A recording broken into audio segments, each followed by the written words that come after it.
Bakit po? Paano po ako? Hindi ako pwedeng umalis dito. Kailangan kong bantayan ang katawan niya para subukang pigilin ang pag-aasik niya ng lagim. Makinig kang mabuti sa akin, Ismael.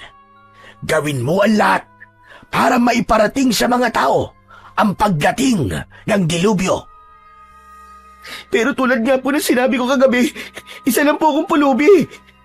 Wala po makikinig sa akin eh. Lahat sila tiyak na pagtatawanan lang po ko. Saka, isa pa, baka kung magsabi ako ng tungkol sa dilubyo, baka sa akin po isisi yun.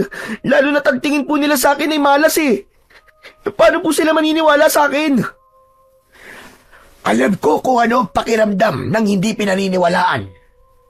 Danas na danas ko na yan, mula noon hanggang ngayon. Pero tandaan mo, minsan, hindi mo kailangan ng tiwala ng lahat. Isang tao lang ang kailangang maniwala sa'yo. At yun na ang simula. Pero, natatakot ako, Lolo Berting eh. Sana hindi nila magkatotoo ang mga sinasabi mo, Lolo Berting. Yun din ang gusto kong mangyari. Pero malinaw ang pangitain ko. Magigising ang ulog na ito. At pag nagising siya, doon na siya maghahasik ng lagim.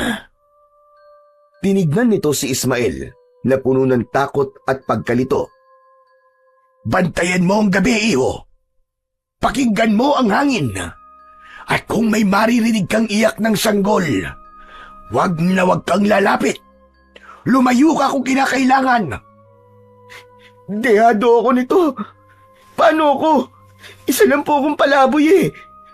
Saan ako magtatago? Kaya kailangan mahanap mo ang mutya ng ngipin ng dragon para mapatahimik kagad ang halimaw na ito. Paano ko po yun hahanapin? Kung hindi ka pwedeng magtanong, magmasid-masid ka.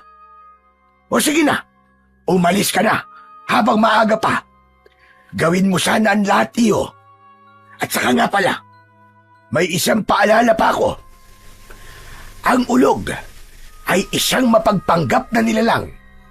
Huwag kayong magtitiwala sa mga estranghero. Umalis na si Ismael mula sa libingan ng ulog.